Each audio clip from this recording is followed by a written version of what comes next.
오늘 0시 기준으로 발표될 국내 코로나19 신규 확진자는 역대 두 번째로 3,000명대를 기록할 것으로 보입니다. 위중증 환자도 500명에 육박하고 돌파 감염 사례도 잇따르자 정부는 백신 추가 접종 간격을 5개월 이내로 단축하는 방안을 검토하고 있습니다. 대학 수학 능력 시험을 하루 앞둔 오늘 전국 시험장에서 수험생 예비 소집이 진행됩니다. 코로나19에 확진됐거나 자가격리 중인 수험생은 참석할 수 없고 오늘 전국 보건소 선별진료소는 밤 10시까지 연장 운영되며 수험생임을 밝히면 우선 검사받을 수 있습니다. 화이자가 현재 개발하고 있는 알약 형태의 코로나19 치료제에 복제약 제조를 허용해서 빈곤국에 공급할 수 있도록 했습니다. 중저소득 95개국이 특허 사용료 없이 생산할 수 있게 됐는데 선진국에 속하는 우리나라는 제외됐습니다. 권오수 도이치모터스 회장이 주가 조작 혐의로 구속됐습니다. 이 사건에 연루된 의혹을 받고 있는 국민의힘 윤석열 대선 후보의 부인 김건희 씨에 대한 검찰 수사에도 영향을 끼칠 것으로 보입니다. 검찰이 더불어민주당 이재명 대선 후보의 변호사비 대납 의혹 사건에 대한 강제 수사에 착수했습니다. 변호사 수입 내역을 파악하기 위해 세무서와 관련 기관을 압수수색한 걸로 드러났습니다. 시청자 여러분 안녕하십니까? 11월 17일 굿모닝 YTN 시작합니다. 오늘 발표되는 코로나19 확진자가 역대 두 번째로 3,000명대를 기록할 걸로 보입니다. 최근 고령층에서 돌파 감염 사례가 늘면서 정부는 추가 접종 시기를 앞당기는 방안을 논의하고 있습니다. 최재민 기자입니다. 단계적 일상회복 3주째 만에 확진자 폭증세가 뚜렷합니다. 어젯밤 9시까지 부산을 제외한 전국 16개 시도에서 2,813명의 확진자가 나왔습니다. 국내 코로나 사태 이후 같은 시간대 최다를 기록한 지난 9월 24일 2,924명 이후 가장 많습니다. 중간 집계를 하지 않는 부산을 제외한 16개 시도의 학배라는 점을 고려하면 실제 확진자는 이보다 더 많을 수도 있습니다. 서울을 비롯한 수도권에서만 2,400명에 가까운 환자가 나왔습니다. 특히 서울은 어젯밤 9시 기준 1,380명의 확진자가 나와 이미 역대 최다 기록을 넘어섰습니다. 오늘 0시 기준으로 발표될 신규 확진자는 3,000명을 넘어설 것으로 보입니다. 지난 9월 25일 3,270명에 이어 두 번째로 신규 확진자가 3,000명대를 기록하게 되는 겁니다. 백신 접종을 마치고도 감염되는 돌파 감염 사례도 늘고 있는 가운데 위중증 환자도 500명에 육박하고 있습니다. 60세 이상 연령층 중에서 예방접종 미완료자는 8% 수준으로 매우 낮지만 10월 3일부터 11월 6일까지 전체 사망자 452명을 분석한 결과 61.7%를 차지하고 있는. 정부는 이에 따라 50대 이상 연령층에 대한 추가 접종, 이른바 부스터샷 간격을 단축하는 방안을 검토하고 있습니다. 60대 이상과 50대에 대한 추가 접종 시기를 각각 4개월과 5개월로 앞당긴다는 겁니다. 정부는 오늘 정례 브리핑을 통해 추가 접종 간격 조정과 관련한 예방접종 전문위원회의 심의 결과를 공식 발표할 예정입니다. YTN 최재민입니다. 국내에서 백신 추가 접종을 시행한 이후 처음으로 돌파 감염 사례가 확인됐습니다. 중앙방역대책본부는 기본 1, 2차 접종과 추가 접종 모두 화이자 백신을 맞은 30대 2명이 최근 양성 판정을 받았다고 밝혔습니다. 방대부는 7일 기준 추가 접종 완료자 26,272명 가운데 돌파 감염 추정 사례는 단 2명이라고 설명했습니다. 지금까지 기본 접종을 완료한 뒤 돌파 감염 추정 사례는 국내 접종 완료자 가운데 0.099%에 해당하는 35,620명입니다. 위중증 환자가 500명에 육박하는 상황이 계속되면서 정부가 수도권 상급 종합병원에 병상 확보를 서둘러달라고 당부했습니다. 유행 위험도를 평가할 지표도 하루 앞당겨서 오늘 발표하기로 했습니다. 이형원 기자입니다. 코로나19 위중증 환자가 급증하면서 병상 확보에 비상이 걸렸습니다. 정부는 우선 환자가 집중적으로 발생한 수도권에 있는 상급 종합병원과 긴급 회의를 열었습니다. 상급 종합병원 22곳 병원장에게 병상 확보를 서둘러 줄 것을 당부했습니다.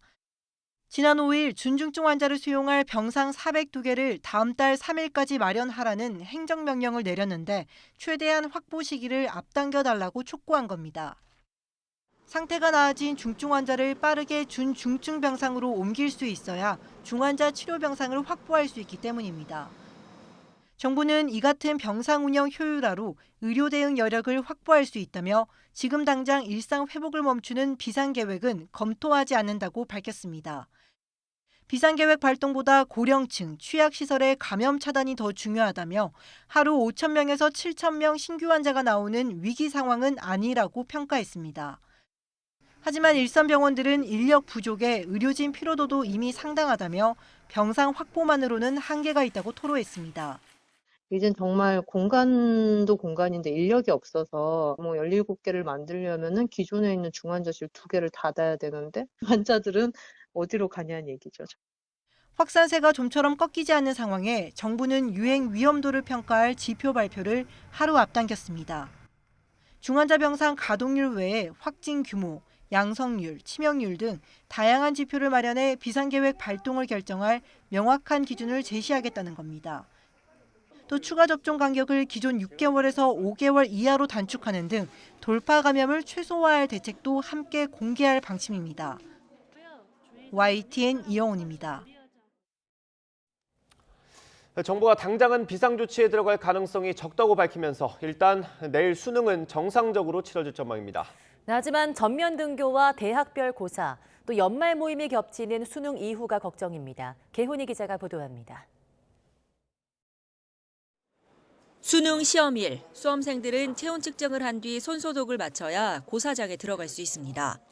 수능을 앞두고 정부도 시험 장소로 사용될 학교의 방역 준비 상황 점검에 나섰습니다. 올해는 일상 회복 상황에서 시행되는 수능이어서 확진자 수가 급증한 데다 학교를 중심으로 한 집단 발병도 이어져 방역 긴장감도 높아졌습니다.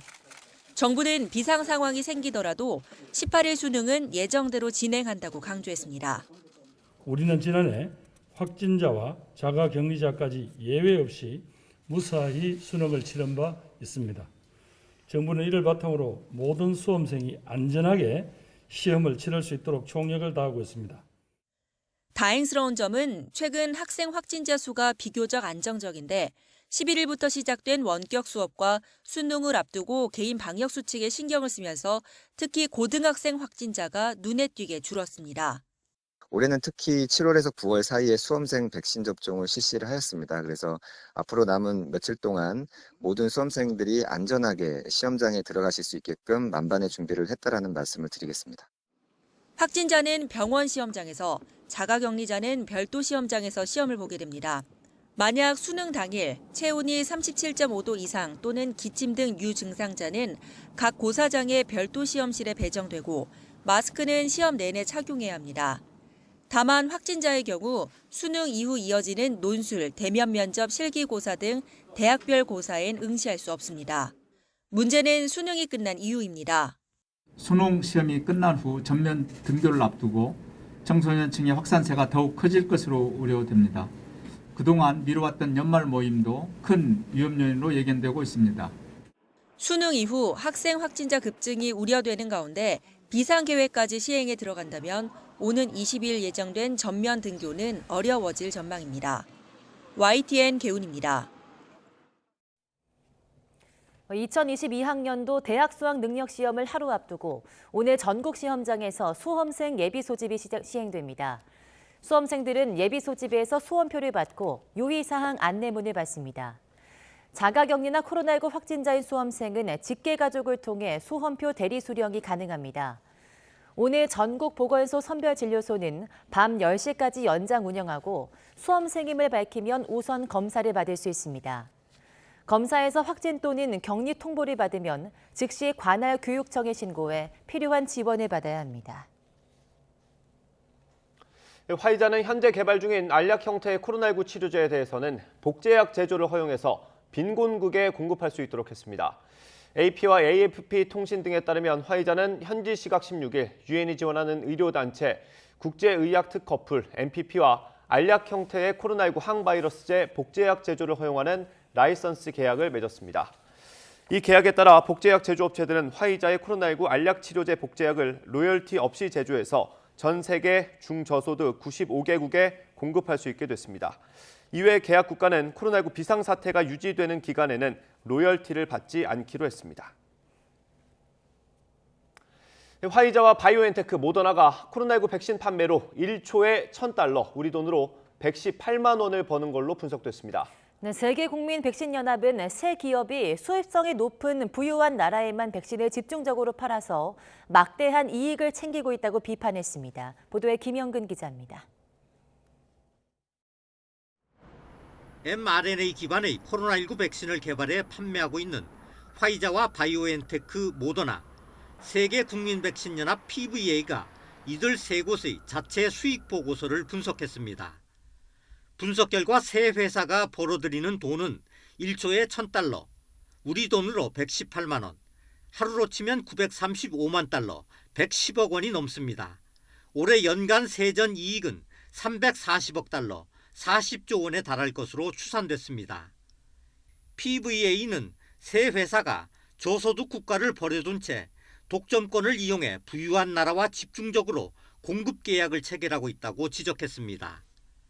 비싸게 팔 수 있는 나라를 우선으로 하고 있다는 겁니다. 그러면서 저소득 국가의 2%만 백신 접종을 완료한 상황에서 몇 개 회사가 이런 막대한 이익을 챙기는 건 터무니없는 일이라고 비판했습니다. 지금까지 화이자, 바이오엔테크는 백신 전체 공급량의 1% 미만을, 모더나는 단 0.2%만 저소득 국가에 공급했습니다. 이들 세 회사의 행보는 아스트라제네카, 얀센과 극명하게 대비됩니다. 두 곳은 대유행이 수그러들 때까지 특허권 면제를 선언하고 비영리 원칙으로 백신을 공급하고 있기 때문입니다. 하지만 모더나는 미 백악관의 노골적인 압박에도 기술 이전을 거부하고 있습니다. 화이자도 개발도상국의 기술력을 문제 삼아 위험한 일이라며 난색을 표하고 있습니다. 하지만 PVA는 개도국도 기술만 넘겨받으면 백신을 생산할 능력이 충분하다고 반박하고 있습니다.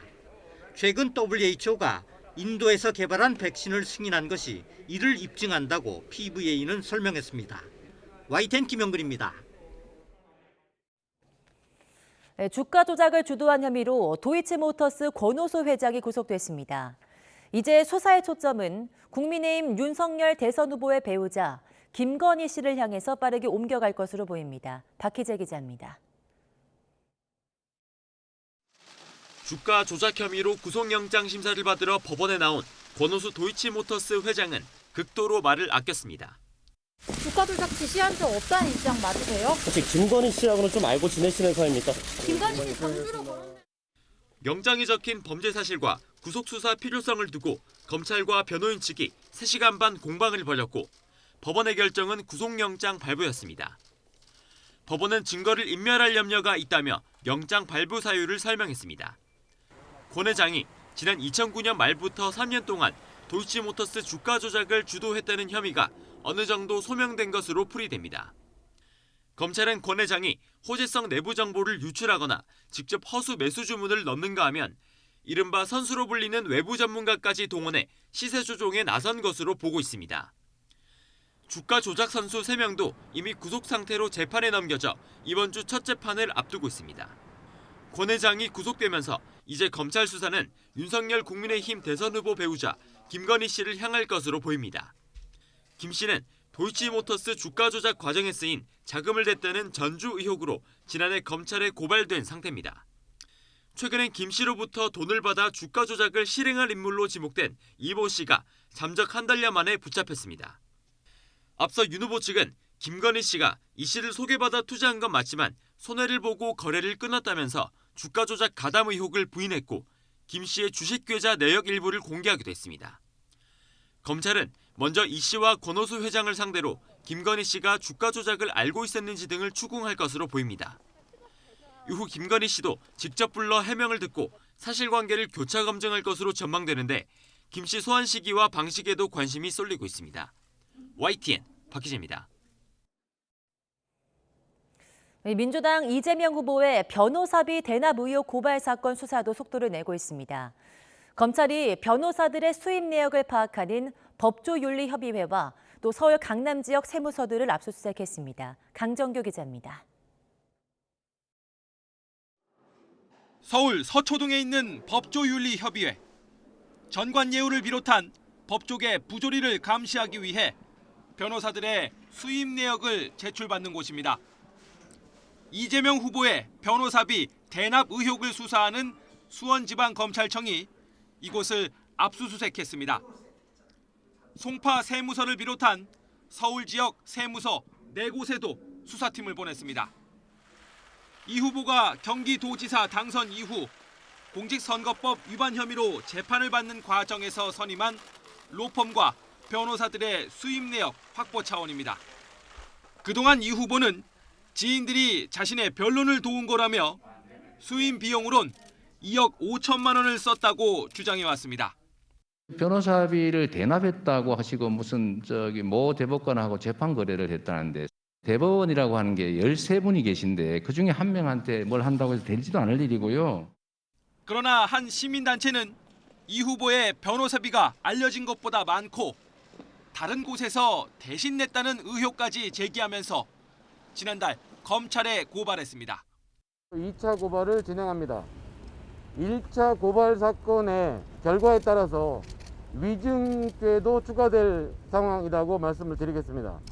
국정감사에서 피고발인은 당선될 목적으로 자신의 행위에 관한 허위사실을 공표했고 검찰은 압수물 분석을 마치는 대로 관련자들을 불러 조사할 계획입니다. YTN 강정규입니다.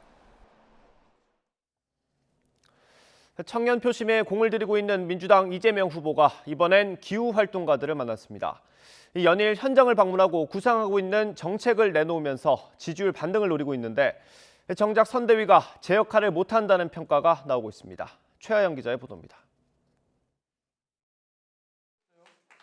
가상자산, 청년주택, 주식, 게임에 이어 이번에는 기후입니다. 1일 1청년 행보를 이어가는 이재명 후보가 젊은 기후활동가들을 만났습니다. 저는 이 기후 문제를 헌법에다 넣는 거예요. 국민들의 인식이 완전히 바뀌어야 됩니다. 규칙을 어기면서 주장을 알릴 수 있다는 다소 논란이 될 법한 발언도 나왔습니다.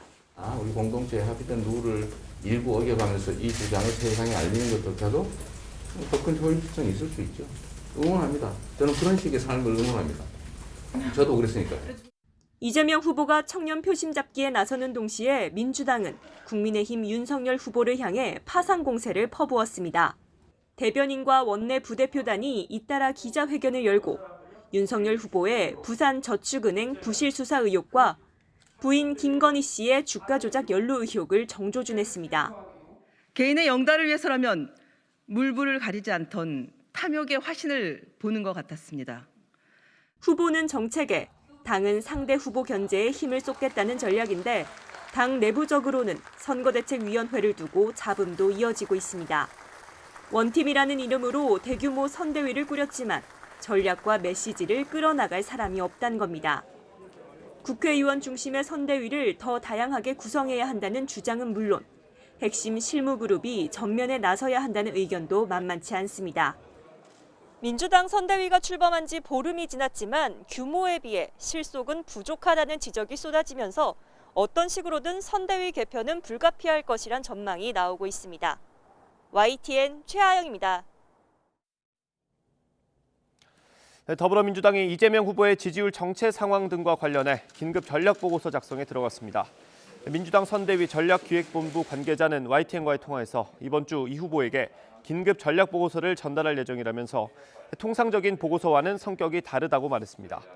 보고서에는 이 후보가 강한 추진 의지를 보이고 있는 전국민 방역지원금과 성별 편가르기 논란이 나왔던 20대 젠더 관련 발언 같은 구체적인 현안도 포함된 걸로 알려졌습니다. 앞서 초선 의원들이 기자회견을 열고 선거대책위원회 구성을 공개적으로 비판한 데 이어 당내에서 선거 대응을 두고 잡음이 이어지면서 민주당이 대선 전략 재검토에 들어간 것으로 분석됩니다.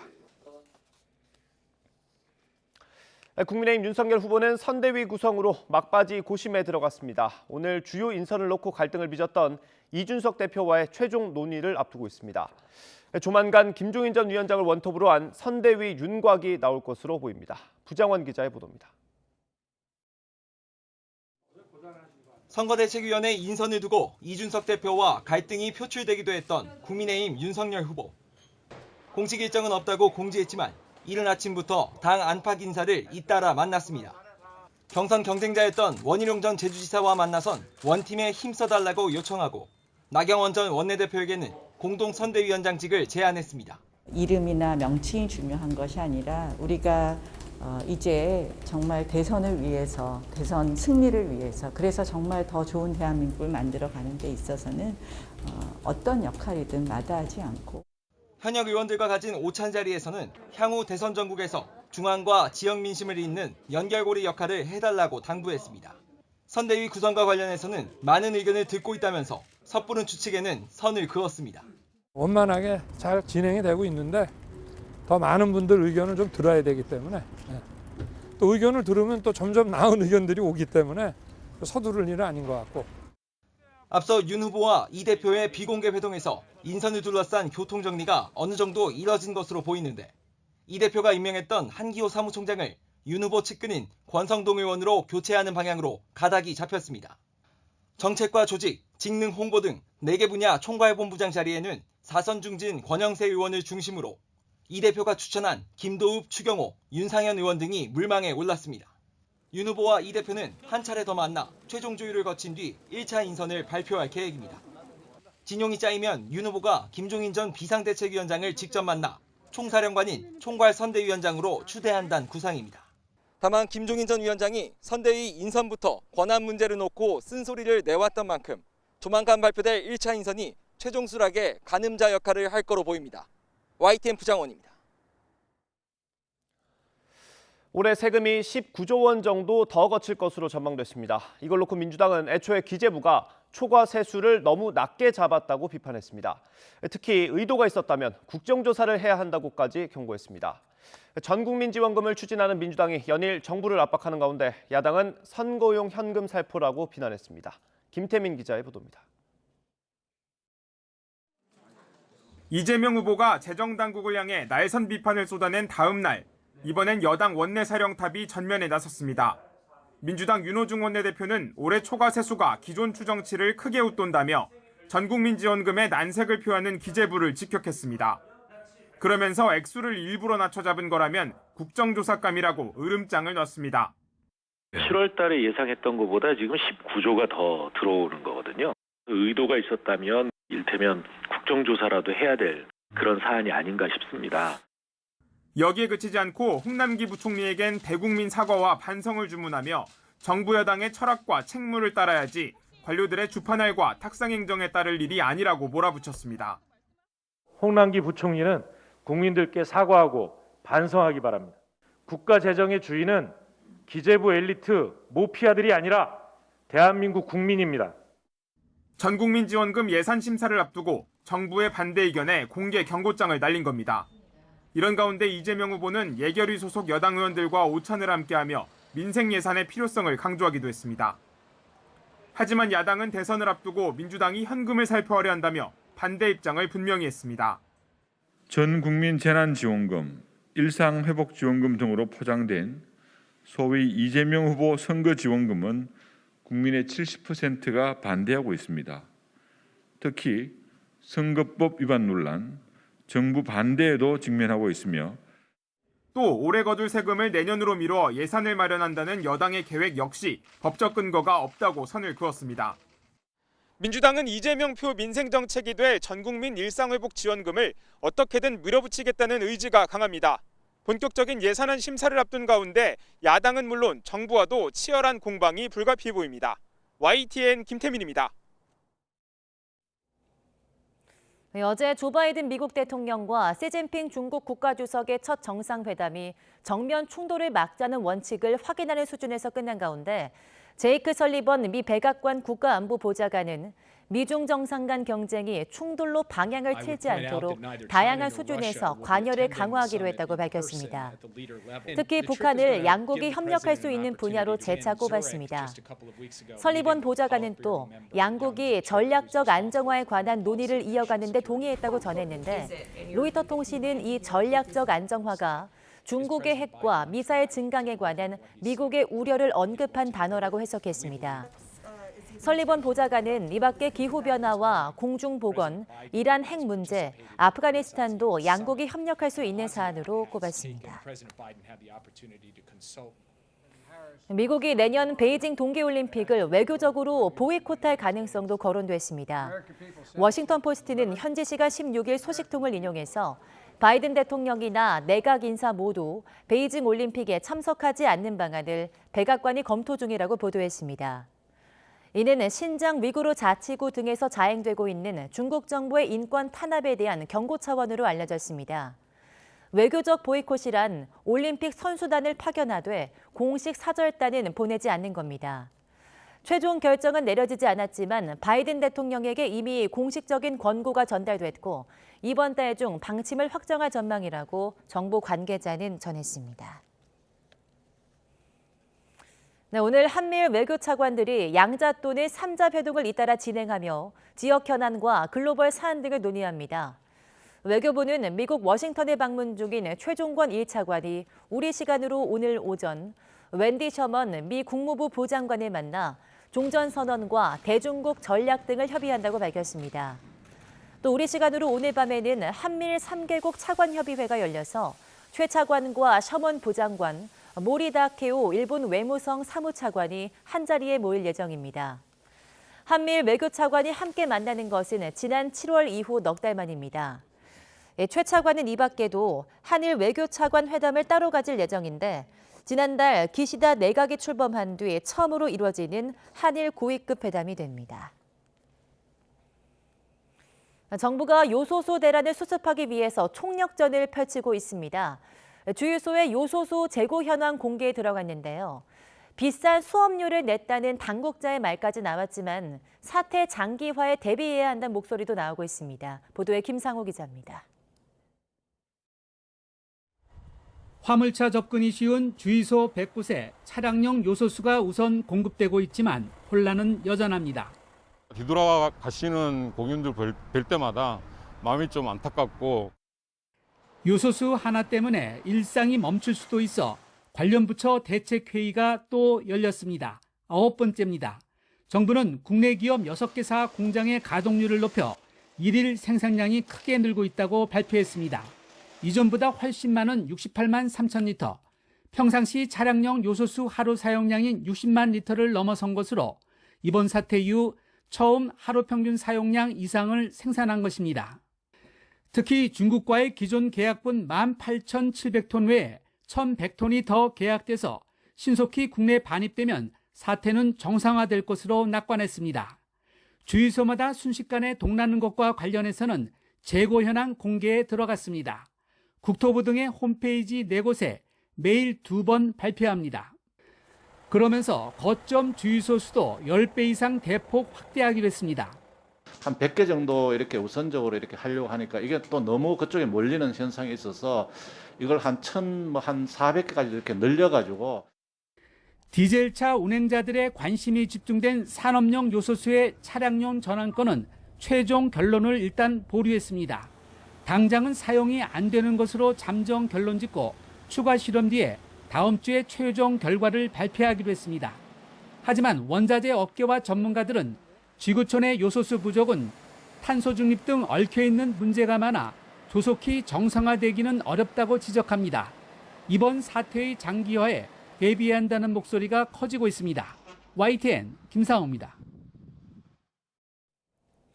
외교부는 글로벌 공급망 사태 등 경제안보 현안에 신속히 대응하기 위해서 이른바 경제안보 외교센터를 신설하는 방안을 적극 추진하고 있습니다.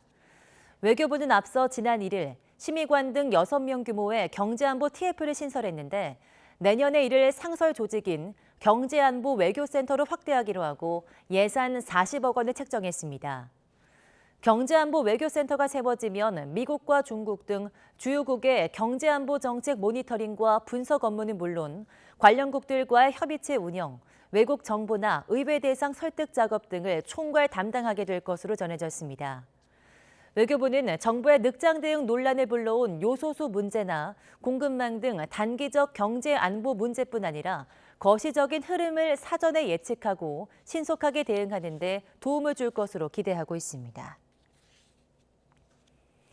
아랍에미리트가 한국이 만든 중거리 지대공 미사일을 구매할 계획이라고 밝혔습니다. 아랍에미리트 국방부는 트위터를 통해서 한국의 방공체계인 중거리 지대공 미사일 엠셈을 들여올 계획이며 계약 규모는 35억 달러, 약 4조 1천억 원 상당이라고 발표했습니다. 엠셈은 국방과학연구소 주도 아래 국내 방산업체가 개발한 탄도미사일 요격용 미사일로 알려졌습니다. 남미 수천 명이 유럽연합 진입을 시도하고 있는 벨라루스, 폴란드 국경에서 난민들과 폴란드 보안요원들의 충돌로 긴장이 고조되고 있습니다. 폴란드 국방부는 난민들이 군인과 경비 인력 등에 돌을 던졌다고 밝혔습니다. 또 벨라루스 측이 난민들이 EU 쪽으로 국경을 넘을 수 있도록 국경 울타리에 구멍을 뚫었다고 말했습니다. 폴란드군은 이러한 난민들을 저지하기 위해서 물대포와 섬광탄을 투입했습니다. 벨라루스 측에 따르면 현재 벨라루스와 폴란드 국경의 임시 난민 캠프에는 소위째 2,000명 이상의 난민이 머물고 있습니다. 지난 3분기 대출이 급증하면서 국내 은행들은 이자 파티를 벌였습니다. 은행들이 고객 보호는 뒷전이고 이자 장사에만 몰두하고 있다는 비판이 끊이질 않고 있습니다. 조태영 기자의 보도입니다. 지난 8월 기준금리 인상에 이어 정부의 가계부채 관리 강화까지 예금이자는 그대로인데 대출금리만 빠르게 오르면서 은행 문턱은 갈수록 높아만 갑니다. 은행이 대출금리만 올리면서 예금금리는 올리지 않는 거에 대해서 솔직히 서민 입장에서는 너무 화가 나고요. 은행이 조금 더 신경 써서 예금금리도 같이 올려줬으면 하는 바람입니다. 실제로 지난 3분기 국내 은행의 이자 이익은 11조 6천억 원으로 1년 전보다 1조 3천억 원이나 늘었습니다. 그야말로 이자 파티였습니다. 이른바 영끌과 비투로 가계대출 잔액이 빠르게 늘어 이자 이익이 증가한 상황에 더해서 금융권이 정부의 가계대출 관리에 대응해 우대금리를 축소하는 등 대출금리를 높인 결과입니다. 3분기 예금금리와 대출금리의 차이는 1.8%포인트로 작년 말보다 상당폭 커졌습니다. 이런 추세는 당분간 이어질 것으로 보입니다. 이미 한국은행이 이번 달에 기준금리를 높이겠다는 뜻을 여러 차례 밝혀온 만큼 대출금리는 앞으로도 꾸준히 오를 가능성이 크기 때문입니다. 지금 저희들이 보는 경제 흐름 예상에 따르면은 11월에는 금리 인상을 해도 큰 어려움이 없지 않을까. 당국의 금리 인상 목적은 물가 안정과 집값 잡기지만 가장 빠르게 반사이익을 누리는 건 은행들입니다.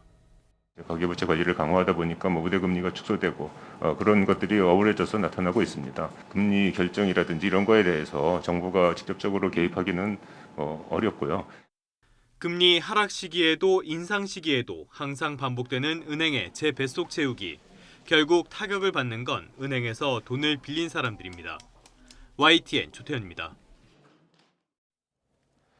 오세훈 서울시장이 시의회 시정질문에서 민주당 소속 시의원들과 설전을 벌였습니다. 내년 예산안 처리에 진통이 예상됩니다. 김종균 기자의 보도입니다. 시정질문 첫날 오세훈 서울시장과 시의회가 격돌했습니다. 먼저 최근 서울시가 태양광 보급, 사회주택, 청년 활력 공간 등 박원순 전 시장 당시 사업에 대한 감사 결과를 발표한 것을 두고 시의회는 강한 유감을 표시했습니다. 이미 답정너처럼 해치운 이번 감사는 다분히 정치적인 의도로 해석할 수밖에 없습니다. 내년 예산안을 놓고는 시의회 다수를 차지하고 있는 더불어민주당이 집중적으로 문제를 제기했습니다. 불법 다단계 전용 ATM 선정형인 용어를 앞세운 민간 위탁과 민간 보조 사업에도 묻지마 예산 삭감이 이루어졌습니다. 본격적인 시정 질문에선 오세훈 시장의 핵심 공약 사업인 교육 지원 플랫폼 서울런이 도마에 올랐습니다. 가입한 학생의 20%만 온라인 멘토링을 이용하고 있었습니다. 그런데 왜 그렇게 KT가 많은 돈을 가져갑니까? 문제를 찍어주는 그런 것으로 제기하시기보다는 이 사업이 가질 수 있는 교육 목적이 결국 이게 멘토링 사업이 제대로 이루어지고 있는지. 의회의 반대에도 불구하고 임명한 김원동 서울주택도시공사 사장 등 오 시장의 인사에 대한 공세도 이어졌습니다. 하지만 오 시장은 취임 초반 협치를 강조하던 때와 달리 고개를 숙이지 않았습니다. 앞으로는 굳이 네, 답변 시간을 충분히 달라고 그렇게 구걸하지 않겠습니다. 표현이 과하십니다. 구걸이라뇨. 내년 예산안 처리를 놓고 서울시 의회의 파행마저 우려되는 대목입니다. YTN 김유길입니다. 서울시가 택시 승차난을 해소하기 위해서 개인 택시 부재를 한시적으로 해제했습니다. 내년 1월 1일까지 개인 택시 3부제를 해제하면서 밤 9시에서 다음 날 오전 4시까지는 휴무 1인 택시도 운행할 수 있습니다.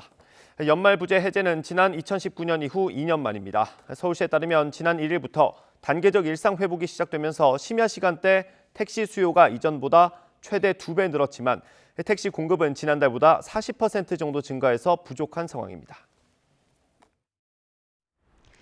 어느새 수능이 하루 앞으로 다가왔습니다. 수능 예비 소집일인 오늘은 어제와 비슷한 날씨가 예상되는데요. 현재 서울 기온은 3.9도로 쌀쌀합니다. 한낮에는 서울 기온이 13도까지 올라서 아침과 낮에 기온차가 크게 벌어지겠는데요. 수능일인 내일도 일교차 큰 날씨가 이어집니다. 수험생들은 보온에 신경 써주시고 컨디션 관리 잘 해주시기 바랍니다. 오늘 전국이 대체로 맑은 가운데 충북과 대구는 오전 한때 대기질이 탁하겠습니다. 동해안 쪽은 건조한 날씨도 계속되겠습니다. 밤사이 기온이 크게 떨어지면서 오늘 아침 기온은 어제보다 1에서 4도가량 낮습니다. 현재 파주는 영하 3도까지 내려갔고 서울은 3.9도, 대구는 2.3도를 보이고 있습니다. 한낮에는 서울이 13도, 광주 15도, 부산 17도까지 올라서 어제만큼 선선하겠습니다. 수능일인 내일 입시 추위는 없겠습니다. 남부지방은 맑은 날씨가 예상되지만 중서부지방에는 새벽부터 낮 사이 5mm 안팎의 비가 내리겠는데요. 내일 수험장으로 향하는 길 도로 혼잡이 우려되는 상황입니다. 수험생들은 어느 때보다 시간적 여유 넉넉하게 두시고 수험장으로 가시는 게 좋겠습니다. 지금까지 상암동 야외 스튜디오에서 YTN 홍나실입니다. 오늘 0시 기준으로 발표될 국내 코로나19 신규 확진자는 역대 두 번째로 3,000명대를 기록할 것으로 보입니다. 위중증 환자도 500명대 육박하고 돌파 감염 사례도 잇따르자 정부는 백신 추가 접종 간격을 5개월 이내로 단축하는 방안을 검토하고 있습니다. 올해 초과 세수 규모가 19조 원에 이르는 것으로 나타난 가운데 민주당은 재정당국에 전국민 지원금 지급을 압박했습니다. 집권 여당이 정부를 향해 국정조사까지 거론하는 이례적인 상황이 벌어졌는데 야당은 대선용 현금 살포라고 비난했습니다. 수능 예비 소집일인 오늘은 어제보다 더 쌀쌀하겠습니다. 수능 당일인 내일은 기온이 다시 올라 큰 추위는 없겠고 중부지방에 비가 내리겠습니다. 네, 굿모닝 YTN 이어가겠습니다. 코로나19 확산세가 이어지면서 위중증 환자가 500명에 근접하며 또 역대 최다를 기록했습니다. 수도권 남은 중환자 병상이 빠르게 줄면서 병상 부족 문제가 현실화하고 있습니다. 이동호 기자입니다. 코로나19 신규 환자는 2,125명으로 일주일째 2,000명대를 이어갔습니다. 확산세가 이어지면서 위중증 환자도 하루 사이에 24명 늘면서 495명으로 역대 최다를 기록했습니다. 정부가 현재 의료 체계에서 안정적으로 대응 가능하다고 밝힌 마지노선인 500명 수준에 육박한 것입니다. 특히 60세 이상 연령층에서 위중증 환자가 집중 발생하고 있고 또한 사망자 증가로 이어지고 있는 상황입니다. 코로나19 확진자 가운데 60세 이상 비율은 계속 증가해 지난달 10%대에서 최근에는 30%를 넘어섰습니다. 사망자도 22명 발생해 코로나19 치명률은 0.79%로 독감의 10배를 훌쩍 넘습니다. 위중증 환자가 급증하면서 확진자가 집중된 수도권의 중환자 병상은 가동률이 80%에 가깝습니다. 80%이지만 그거는 이제 통계상의 문제고요. 지금 소위 상급 종합병원에서 가장 고급 치료를 하고 있는 에크모를 달고 심지어는 폐이식까지 가고 있는 그런 고급 치료, 최상의 치료를 하고 있는 병원들 이미 다 찼습니다. 또 확진자 가운데 백신 접종을 완료하고도 감염되는 이른바 돌파 감염의 비중이 지난달과 비교해 2배 넘게 늘어나는 등 증가세를 보이고 있습니다. 특히 백신 접종 효과가 떨어지기 시작한 60대 이상의 돌파 감염이 젊은 층에 비해 크게 높았습니다. 정부는 이에 따라 고령층에 대한 추가 접종을 신속하게 진행하고 감염 취약시설에 대한 현장 점검을 강화한다는 방침입니다. YTN 이동우입니다. 어제 0시부터 밤 9시까지 코로나19 확진자는 모두 2,813명으로 집계됐습니다. 그제 같은 시간보다 969명이 많고 일주일 전보다는 749명이 많습니다. 또 같은 시간대 가장 많은 확진자를 기록했던 지난 9월 24일에 2,924명 이후 가장 많은 수치입니다. 이에 따라 오늘 0시 기준으로 발표될 신규 확진자 수는 3,000명을 넘어설 것으로 예상됩니다. 정부가 코로나19 유행 위험도를 평가하기 위한 구체적인 지표와 백신 추가 접종 간격 조정안을 오늘 발표합니다. 질병관리청은 국민과 의료계 관심이 큰 점을 고려해서 관련 브리핑을 예정보다 하루 앞당겨 열기로 했다고 밝혔습니다. 위험도 평가 기준으로는 중환자 병상 가동률과 확진 규모, 양성률, 치명률 등 다양한 지표가 고려되고 있습니다. 추가 접종 간격은 기존 6개월 원칙에서 5개월 이하로 일괄 조정하는 방안이 검토되고 있습니다. 이제 수능이 하루 앞으로 다가왔습니다. 단계적 일상 회복으로 지난해보다는 여건이 조금 나아졌지만 그래도 마스크는 꼭 써야 합니다. 또 정수기를 사용할 수 없어서 마실 물은 직접 챙겨야 하고 휴대전화나 무선 이어폰 같은 전자기기는 반입이 금지되니 주의하셔야겠습니다. 보도에 신현준 기자입니다. 올해도 코로나 수능인 만큼 마스크 착용은 필수입니다. 신분 확인 때만 잠시 마스크를 내려 감독관에게 얼굴을 보여줘야 합니다. 일반 마스크 착용도 가능하지만 KF-AD 이상이나 수술용 마스크가 권장됩니다. 망사나 밸브형 마스크는 안 됩니다. 별도 시험장의 격리 수험생은 반드시 KF94 이상의 마스크를 착용해야 합니다. 작년에 비해서 올해는 고3 백신 접종이 이루어져 있고 그래서 격리 칸막이 없이 시험을 치를 수 있게 된 것만으로도 큰 진전인 것 같습니다. 칸막이는 점심시간 때만 수험생이 직접 설치하고 식사 뒤 반납합니다. 방역을 위해 정수기 사용이 금지되니 마실 물이나 음료수는 본인이 직접 챙겨야 합니다. 날씨가 춥지는 않다고 예보됐지만 매시간 창문을 열어 환기하기 때문에 여분의 옷을 준비하거나 얇은 옷을 여러 겹 껴입는 게 좋습니다. 모든 전자기기는 시험장 반입 금지 물품이니 주의해야 합니다. 휴대전화는 물론 무선 이어폰도 안 됩니다. 전원을 끄고 가방에 넣어두어도 부정행위여서 시험이 무효 처리됩니다. 만약 가져갔다면 1교시 시작 전에 감독관에게 반납해야 합니다. YTN 신현준입니다. 수능을 하루 앞두고 오늘 전국 시험장에서 수험생 예비 소집이 시행됩니다. 수험생들은 예비 소집에서 수험표를 받고 유의사항 안내문을 받습니다. 자가격리나 코로나19 확진자인 수험생은 직계가족을 통해서 수험표 대리 수령이 가능합니다. 오늘 전국 보건소 선별진료소는 밤 10시까지 연장 운영하며 수험생이라고 밝히면 우선 검사를 받을 수 있습니다. 검사에서 확진 또는 격리 통보를 받으면 즉시 관할 교육청에 신고해서 필요한 지원을 받아야 합니다. 화이자가 코로나19 알약 치료제 복제약 제조를 허용해서 빈곤국에 공급할 수 있도록 했습니다. 하지만 브라질 등 코로나19 상황이 심각한 국가들은 복제약 제조 허용 대상국에서 제외돼서 실망스럽다는 평가도 받고 있습니다. 강성옥 기자입니다. 화이자는 유엔이 지원하는 의료단체 국제의학 특허풀과 알약 형태의 코로나19 항바이러스제 복제약의 제조를 허용하는 라이선스 계약을 맺었습니다. 복제약 제조업체들은 화이자가 팍스로비드라는 상표명으로 출시할 예정인 코로나19 알약 치료제 복제약을 제조해 전 세계 중저소득 95개 나라에 공급할 수 있게 됐습니다. AP통신은 이들 국가가 전 세계 인구의 53%, 40억 명을 차지한다고 전했습니다. 화이자는 계약 대상 국가 중 빈곤국에 대해서는 아예 로열티를 받지 않을 방침입니다. 이외 다른 계약 국가는 코로나19 비상사태가 유지되는 기간에는 로열티를 받지 않기로 했습니다. 다만 화이자는 브라질 등 코로나19 상황이 심각한 국가들은 복제약 제조 허용 대상국에서 제외했습니다. 국경 없는 의사회는 화이자가 복제약 제조 허용 국가를 일부러 한정한 데 대해 실망이 크다고 비판했습니다.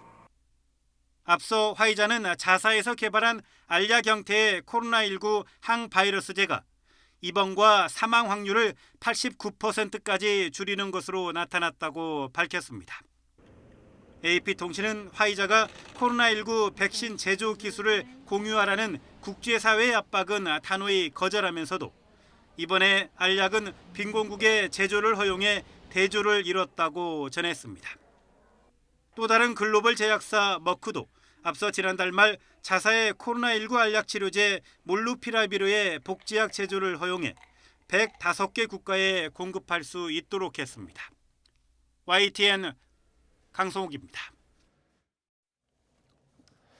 주가 조작 혐의를 받고 있는 도이치모터스 권오수 회장이 구속됐습니다. 서울중앙지방법원은 증거를 없앨 우려가 있다면서 구속영장을 발부했습니다. 검찰이 권 회장의 신병을 확보함에 따라 주가 조작 과정에서 이른바 전주 역할을 했다는 의혹을 받고 있는 윤석열 국민의힘 후보의 부인 김건희 씨로 수사가 확대될 가능성도 거론됩니다. 다만 이번 권 회장의 영장 청구서에는 김 씨와 관련된 내용이 담기지는 않은 것으로 알려졌습니다. 더불어민주당 이재명 후보의 변호사비 대납 의혹 고발 사건을 수사하는 검찰이 법조윤리협의회를 압수수색했습니다. 수원지검 공공수사부는 서울시 서초구에 있는 법조윤리협의회 사무실을 압수수색했습니다. 법조윤리협의회는 일정 수 이상의 사건을 수임한 변호사 명단과 사건 목록 등 수임 내역을 제출받아 이를 검토하는 곳입니다. 이번 압수수색은 이 후보가 경기지사 당선 이후인 2018년 말부터 지난해까지 공직선거법 위반 혐의로 기소돼 재판받는 과정에서 선임한 로펌과 변호사 수임 내역을 토대로 정확한 사건 경위를 파악하기 위한 걸로 전해졌습니다. 고발 사주 의혹을 받고 있는 손준성 검사 측이 문제의 고발장에 포함된 법원 판례를 검색한 흔적이 발견됐습니다. 공수처가 이 기록을 확보해서 손 검사를 추궁했는데 손 검사 측은 거듭 혐의를 부인했습니다. 손효정 기자의 단독 보도입니다. 손준성 검사가 김웅 국민의힘 의원에게 보내 고발을 사주한 것으로 의심받는 고발장 2건 가운데 한 건인 최강욱 열린민주당 대표에 대한 고발장입니다. 최 대표를 공직선거법상 허위사실 공표죄로 고발하며 그 근거로 법원 판례 하나를 적시했는데 다음 장엔 해당 대법원 판례에 의하더라도 피고발인의 범죄 성립은 틀림없다며 최 대표 혐의를 강조합니다. 이 판례는 미래통합당이 지난해 8월 최 대표를 실제 고발하면서 참고한 초안에서도 똑같이 등장합니다. 그런데 고위공직자 범죄수사처가 손준성 검사가 대검 수사정보정책관실에서 근무할 당시 부하 직원이 해당 판례를 검색한 기록을 확보한 것으로 확인됐습니다. 이미 알려진 텔레그램 속 손준성 보냄이나 고발장에 첨부된 실명 판결문 검색 기록 말고도 대검 수사정보정책관실의 관여 정황이 추가로 드러난 겁니다. 최근 손 검사에 대한 2차 소환 조사에서도 판례 검색 경위 등을 추궁하며 고발장 작성과 관련 자료 검색 등을 지시한 사실이 있는지 집중적으로 조사한 것으로 알려졌습니다. 그러나 손 검사 측은 당시 총선을 앞두고 나경원, 이수진 의원 등 비슷한 공직선거법 위반 고발 사건이 연이어 접수되는 상황이라 해당 판례를 검색했을 것이라고 주장하며 관련성을 부인한 것으로 전해졌습니다. 그러나 공수처는 당시 윗선의 지시를 받아 수사정보정책관실이 사실상 총동원됐다고 보고 있습니다. 최근 대검찰청에 대한 대대적인 추가 압수수색에 나선 배경으로도 읽힙니다. 특히 이번 압수수색 영장에는 고발 사주뿐 아니라 손 검사와 윤석열 국민의힘 대선 후보가 추가 입건된 판사 사찰 문건 관련 내용도 적시된 것으로 전해졌습니다. 공수처의 압박 수위가 높아지자 윤 후보 측은 정치적으로 편향된 수사라는 주장을 담은 의견서를 공수처에 발송했습니다. 손 검사 변호인도 따로 입장문을 내고 대검에 대한 추가 압수수색 상황을 뒤늦게 통지받았다며 절차적 결함을 문제 삼고 나서기도 했습니다. 공수처는 대검찰청에서 확보한 압수물 분석을 마치는 대로 손 검사의 재소환이나 구속영장 재청구 여부를 조만간 결론 낼 것으로 보입니다. YTN 손효정입니다. 대장동 개발 특혜 의혹을 수사하는 경찰이 최근 유한기 전 성남도시개발공사 개발사업본부장을 소환 조사했습니다. 경기 남부경찰청은 지난 11일 유 전 본부장을 참고인으로 불러서 조사했다고 밝혔습니다. 유 전 본부장을 상대로 처음 이뤄진 소환 조사에서 경찰은 황무성 전 성남도시개발공사 사장에게 사퇴를 강요했는지를 추궁한 걸로 전해졌습니다. 앞서 지난달 황 전 사장이 공개한 녹취록에는 유 전 본부장이 유동규 전 성남도시개발공사 기획본부장을 비롯한 상부에서 지시를 받았다며 황 전 사장을 상대로 사퇴를 독촉하는 내용이 담겼습니다. 대검찰청은 김호수 검찰총장이 오늘 오전 대구 고등검찰청과 대구지방검찰청을 찾아 검사와 수사관 등 직원들과 간담회를 가진다고 밝혔습니다. 김 총장의 대구 방문 때 이른바 고발사주 의혹으로 수사를 받고 있는 손준성 대구고검 인권보호관과 만남이 이루어질지 관심이 쏠리고 있습니다. 앞서 김 총장은 최근 대검 감찰부가 고발사주 의혹 등을 조사하는 과정에서 전형직 대검 대변인의 공용 휴대전화를 영장 없이 압수했는데도 이와 관련해 적절한 조치를 하지 않았다는 논란이 일기도 했습니다. 내년 대선이 거대 양당의 2강 구도로 시작된 가운데 존재감을 키우려는 제3지대 후보들의 발걸음도 빨라지고 있습니다. 정의당 심상정 후보는 민주당 이재명 후보를 향해서 일방통행식이라고 비판했고, 국민의당 안철수, 새로운 물결 김동연 후보는 교육 공약을 내놨습니다. 김승환 기자의 보도입니다. 다른 야권 후보 3명보다 문 대통령 축하난을 하루 늦게 받은 정의당 심상정 후보. 심 후보는 찾아온 이철희 정무수석에게 뼈 있는 농담을 던지며 민주당과 다른 후보들을 싸잡아 꼬집었습니다. 메이드인 민주당 후보들 아니시냐. 아예 뿌리가 다른 찐 야당 대통령 후보는 저런 사람 아니냐. 메이드인은 아니고 메이드 바입니다.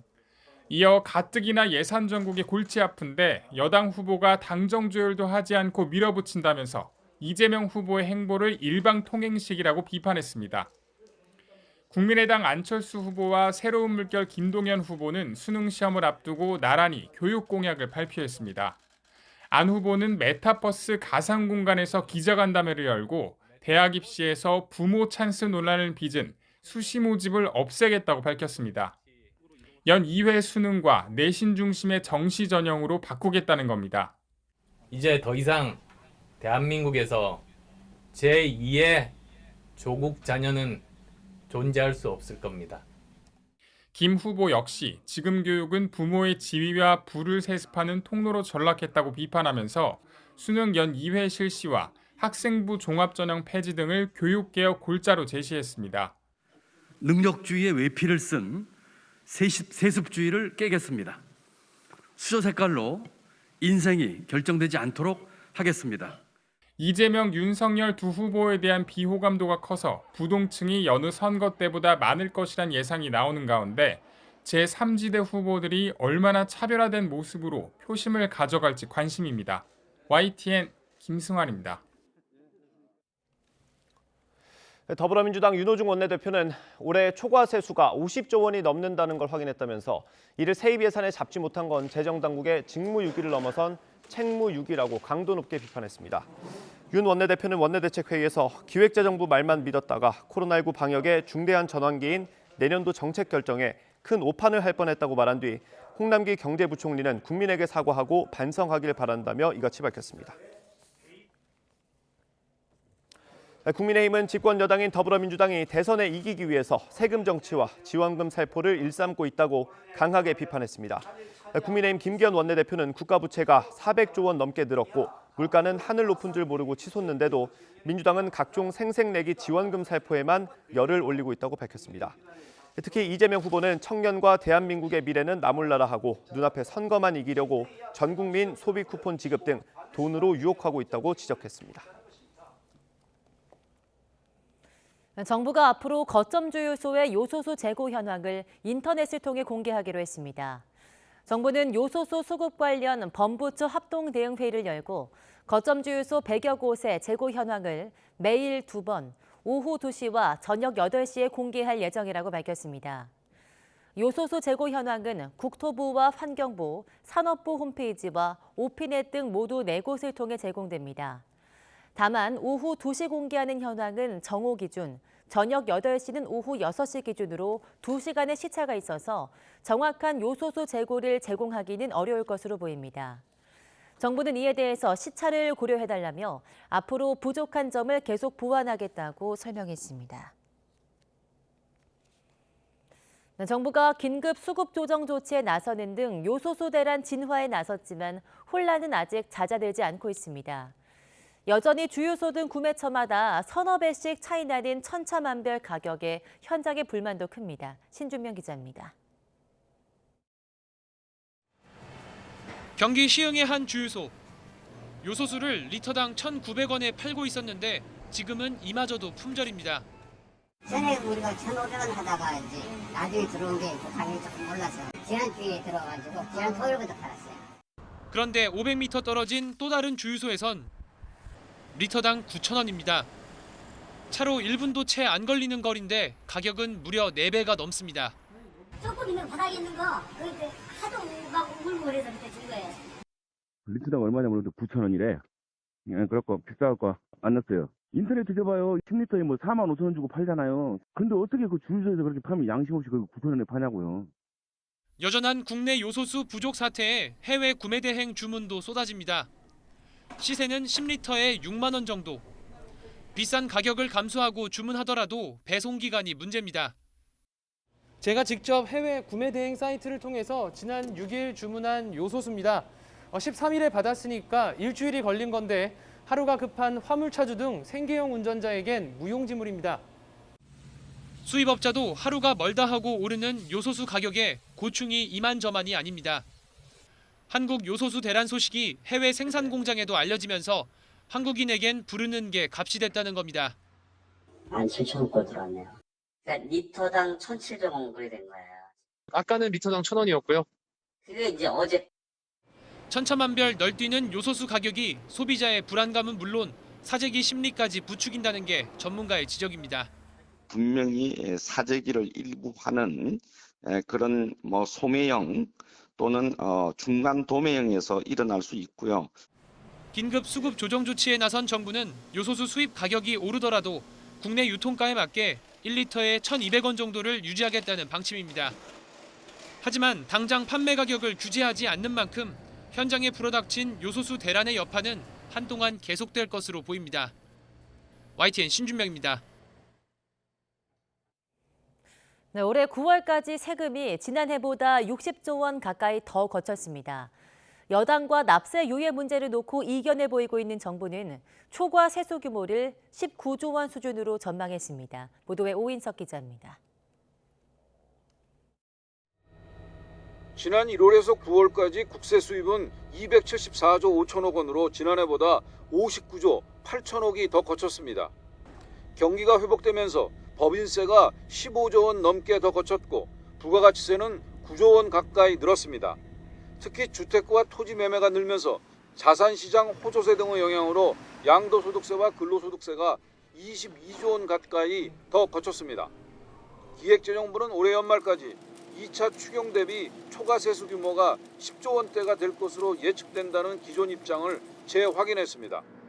또 추가 보도 자료를 통해 초과 세수는 19조 원 수준으로 전망되며 이 같은 내용을 지난주 대통령에 보고했고 여당에도 설명했다고 밝혔습니다. 향후 자산시장의 안정세를 보이고 소상공인 등에 대한 세정 지원으로 세금 수입 개선세가 둔화할 것으로 전망한 겁니다. 정부는 코로나로 어려움을 겪는 납세자 지원을 위해 부가세와 종합소득세 등 4조 5천억 규모의 세금을 내년으로 납부 연기한 바 있습니다. 앞서 홍남기 경제부총리는 세수 축의 오차가 큰 것에 송구하다고 밝히면서도 초과세수 전부를 내년으로 유예하는 것은 어렵다고 말했습니다. 요건에 맞는 것들은 납부 유예를 해줄 수 있고요. 그 요건에 맞지 않는 거는 정부 행정부가 자의적으로 이렇게 납부 유예를 해주는 거는 국세징수법에 저촉이 돼서 세금은 더 거쳤지만 나라 살림살이는 여전히 적자입니다. 4대 보장성 기금을 빼고 정부의 실질적인 살림살이를 보여주는 관리재정 수지는 9월까지 74조 7천억 원의 적자를 기록했습니다. 지난해보다는 34조 원 가까이 줄어든 규모입니다. 10월 기준 국가채무는 936조 5천억 원입니다. YTN 오인석입니다. 네, 지난해 다주택자의 비중이 소폭 줄어든 것으로 나타났습니다. 고강도 규제의 효과다, 증여가 늘었기 때문이다 해석이 엇갈리는 가운데 자기 집이 없는 가구는 늘어난 것으로 파악됐습니다. 권남기 기자입니다. 자기가 사는 집이 아닌 집들은 좀 파시고 파는 길을 열어드린 거고 공급이 부족하다 이렇게 말할 수는 없는 거고요. 다주택자와의 전쟁 4년째, 세금을 더 매기고 대출길은 막았지만 지난해 다주택자의 수는 또다시 역대 최대인 232만 명을 기록했습니다. 다만 전체 다주택자의 비중이 전년보다 소폭 감소한 가운데 집을 4채 이상 가진 이들의 수가 처음으로 줄면서 정부는 일부 정책 효과가 드러났다는 해석을 내놨습니다. 서울이나 경기, 세종 등 투기 과열지구로 지정된 지역을 중심으로 다주택자 비중이 감소했다는 겁니다. 하지만 다주택자들이 정말 시장에 집을 내놓은 건지 아니면 제 자식에게 물려준 건지는 따져봐야 한다는 지적도 나옵니다. 실제로 지난해 전국의 아파트 증여는 9만 1천여 건으로 관련 통계 작성 이래 최대치를 기록한 바 있습니다. 다주택자의 비중이 이전에 비해서 좀 줄어들었다고 하더라도 상당수는 매각을 통해서 처분했다기보다는 일정 부분 증여나 이런 것 등을 통해서 이제 인별로 분산이 되었을 가능성이 굉장히 큽니다.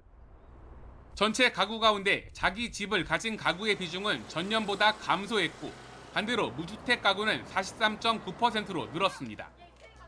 1인 가구 등을 중심으로 가구 수가 많이 늘어났기 때문이란 해석과 주택 공급이 부족했다는 지적이 동시에 나옵니다. 부동산 시장에 가장 영향을 미치는 요소가 부동산 공급에 몰려있기 때문에 집을 가진 사람 안에서도 상위 10%와 하위 10%의 가격 격차는 역대 최대인 47배에 달했습니다. 특히 상위 10%의 평균 집값이 1년 사이 2억 원 넘게 뛰는 동안 하위 10%는 100만 원 오르는 데 그쳤습니다. YTN 권남기입니다. 연일 치솟는 서울 집값과 전셋값에 이른바 탈서울 행렬이 수년째 이어지고 있다는 분석이 나왔습니다. 부동산 전문 리서치 업체 리얼투데이는 국내 인구 이동 통계를 분석한 결과 최근 6년간 341만 4천여 명이 서울을 떠났다고 밝혔습니다. 매년 평균 56만 9천여 명이 서울을 떠난 셈이고 올해는 9월까지 43만 4천여 명이 탈서울 행렬에 가세했습니다. 리얼투데이는 서울 집값이 조년간 큰 폭으로 오르면서 직장인 월급만으로는 서울 내 보금자리를 찾기 어려워지면서 탈서울 행렬이 늘었다고 분석했습니다. 네, 지난달 25일 전국적인 KT통신망 불통 사태로 피해를 본 소상공인과 자영업자들이 KT의 보상액이 턱없이 적다며 제대로 된 보상을 촉구했습니다. 자영업자들은 당시 매출이 절반 넘게 줄어든 것으로 나타났는데도 KT가 제시한 보상은 고작 6, 7천 원 수준에 불과하다며 정부가 직접 나서서 피해를 조사하라고 촉구했습니다. 홍민기 기자가 취재했습니다. 서울 청진동의 한 음식점. 낮 11시가 넘으면서 직장인 손님들이 가게를 가득 채웁니다.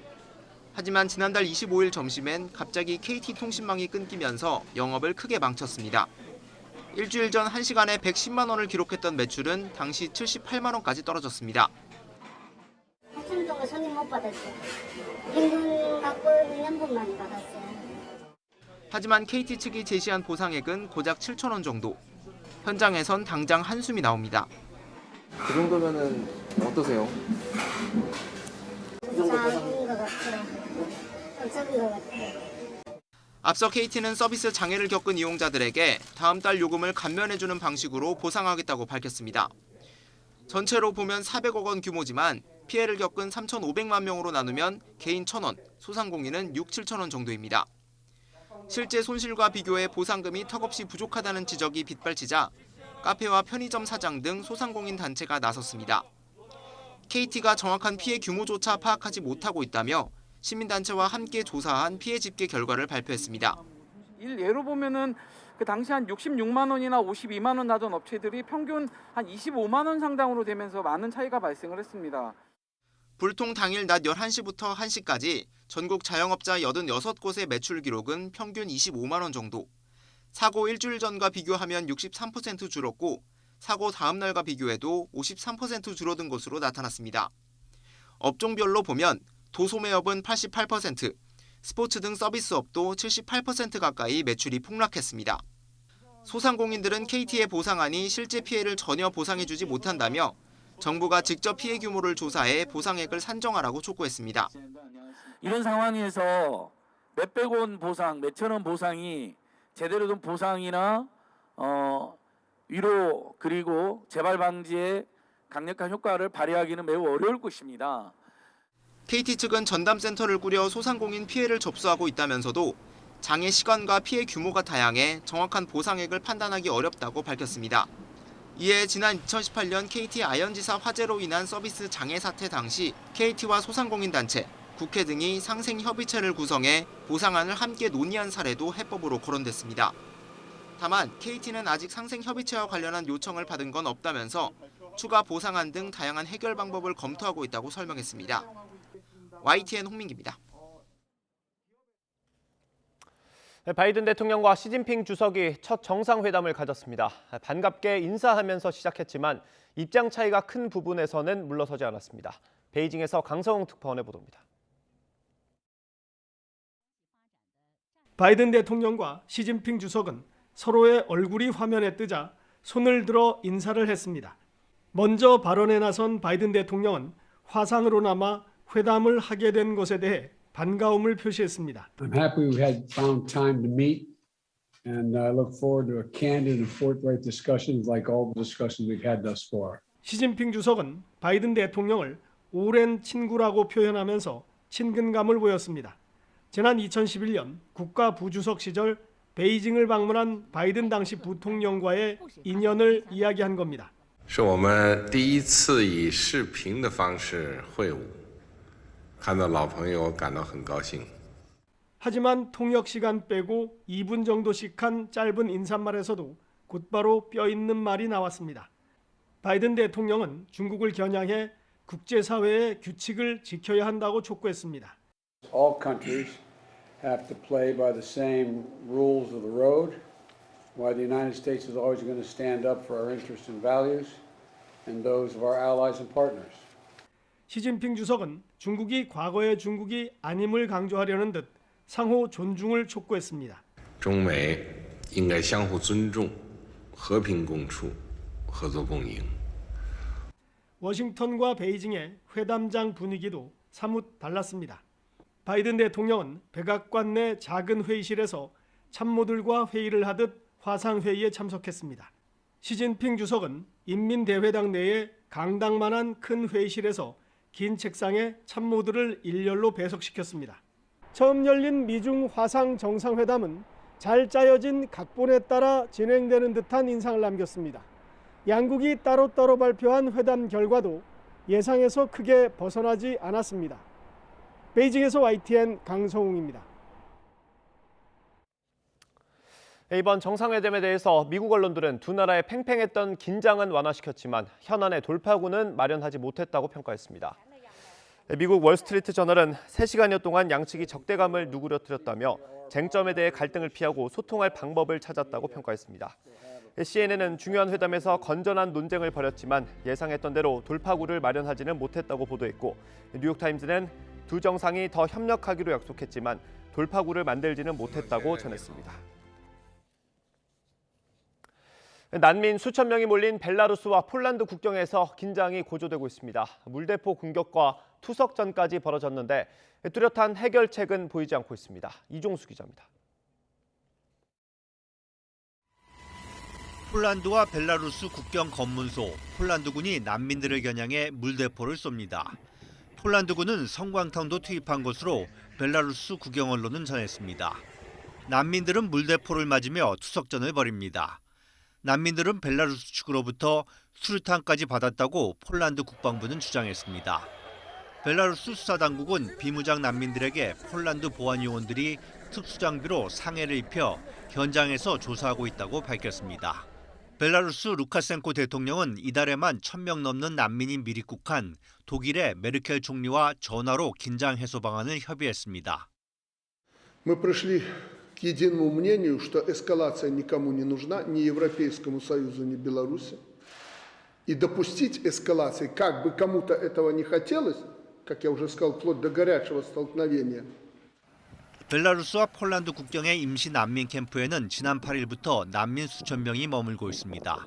독일 등 유럽연합, EU 국가들로 가려하지만 관문인 폴란드 국경에서 저지되면서 오도 가도 못하는 신세가 됐습니다.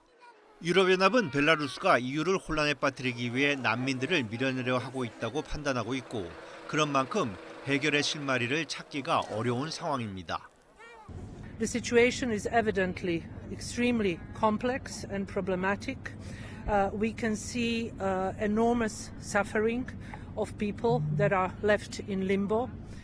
벨라루스가 일부 난민을 수용할 수 있는 시설을 마련하고 있는 것으로 알려졌지만 극적 타결이 이루어지지 않는 한 난민들은 시리에 빠져 혹독한 겨울을 맞이하게 됐습니다. YTN 이종수입니다. 서울 양재동의 한 사무실에서 발생한 이른바 생수병 사건에 대해서 경찰은 당시 극단적 선택을 한 회사 직원의 단독 범행으로 결론짓고 수사를 마무리했습니다. 경찰은 인사 발령과 업무 지시 등의 불만을 품은 직원이 처음부터 피해자들을 노리고 범행을 저지른 것으로 판단했습니다. 엄윤주 기자가 보도합니다.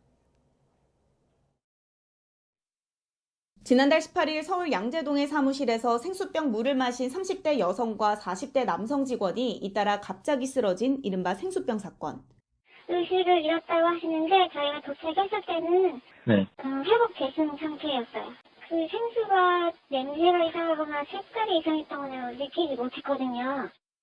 30대 여성은 얼마 지나지 않아 회복했지만 의식을 잃고 중태에 빠진 40대 남성은 끝내 숨졌습니다. 경찰은 사건 이틀날 무단 결근한 뒤 자택에서 숨진 채 발견된 또 다른 직원 강모 씨를 유력한 용의자로 보고 수사를 이어왔습니다. 국가수 분석 결과 강 씨의 자택에 있던 독성 물질과 피해 남성 혈액에서 검출된 물질이 일치했기 때문입니다. 강 씨의 집과 사무실을 비롯해 주변인 조사까지 진행한 경찰은 인사와 업무 지시에 불만을 품은 강 씨가 처음부터 피해자들을 노리고 범행을 저지른 것으로 판단했습니다. 먼저 생수병 물을 마시고 숨진 40대 남성 팀장과 관련해선 강 씨가 업무 지적을 자주 받고 지방으로 발령 날 가능성까지 커지자 보복 범행을 계획해 물에 독성 물질을 탄 것으로 경찰은 잠정 결론 내렸습니다. 물을 마시고 쓰러진 뒤 회복한 30대 여직원에 대해선 나이와 직급도 같은데 일을 많이 시키고 부려먹는다고 생각해 원망을 드러낸 강 씨의 메모가 발견되기도 했다고 경찰은 설명했습니다. 사건 발생 2주 전 다른 회사 직원에게 비슷한 수법으로 범행을 저지른 데에는 룸메이트로 친한 사이인데 자신을 보호해줘야 하는 것 아니냐는 불만이 있었던 것으로 보인다고 전했습니다. 사건 당일 현장에서 수거된 생수병에서 독국물이 발견되지 않는 데 대해선 사건 발생 후 8시간이 지나서 바꿔치기 가능성도 있지만 강 씨가 사망했기 때문에 확인할 수는 없다고 덧붙였습니다. 사무실에서 책상 위 물을 마신 직원들이 잇따라 쓰러지면서 배경을 둘러싸고 다양한 추측이 제기됐던 생수병 사건. 경찰은 극단적 선택으로 세상을 떠난 피해자의 단독 범행으로 결론을 짓고 형사소송법에 따라 공소권 없음으로 한 달여 만에 공식적으로 수사를 마무리했습니다. YTN 엄은주입니다. 대표적 가상화폐인 비트코인의 가격이 한때 6만 달러 아래로 내려갔다가 크게 하락했다가 회복했습니다.